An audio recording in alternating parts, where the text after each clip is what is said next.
You're not going to get COVID if you have these vaccinations. Vaccinated people do not carry the virus, don't get sick. Getting those shots out for 5 to 11-year-olds is going to provide a lot of comfort to American families. Horses barely running them over, people being strapped. A horrific video of the CBP officers on horses using brutal and inappropriate measures against innocent people. We have a secure border. The border is, in fact, secure. The border is closed. The border is secure. The border is secure. The border is closed. We've been unequivocal in that. On the issue of Afghanistan.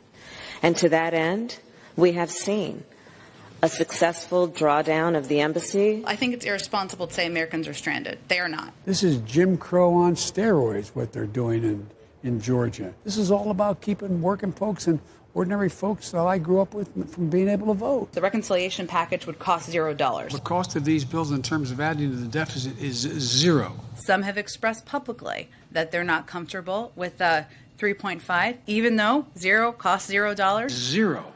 Zero.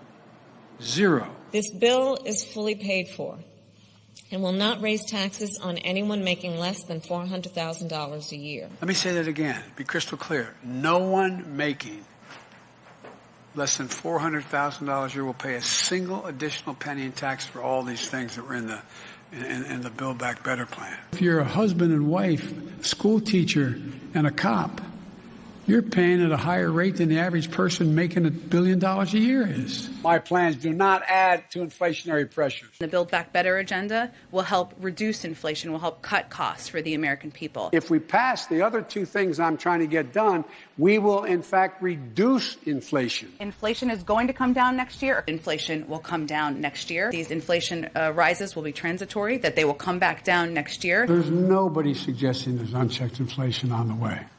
No serious economist. We know a lot of folks are struggling with inflation, driven by Putin's war in Ukraine and the global pandemic. The greed of meat conglomerates. You could call it corporate greed, sure. You could call it jacking up prices during a pandemic. Even if we drilled as much as we could, the price of oil is still set globally. There's no amount of domestic production we can do to reduce or eliminate our vulnerability as a country to that volatility. We brought down the cost of energy. Wages have gone up higher, faster than inflation. We have a lower inflation rate than most any other nation in the world. The idea that 2 quarters of negative GDP growth is a technical definition of a recession is wrong. I don't expect a recession. Right now, we don't see a recession. Right now, we're not in a recession right now. Virtually nothing signals that this period in the second quarter is recessionary. No one is predicting a recession now. What we have seen over the course of the last year plus in the United States is a historically strong economic recovery, and that has been supported by this president's economic policies.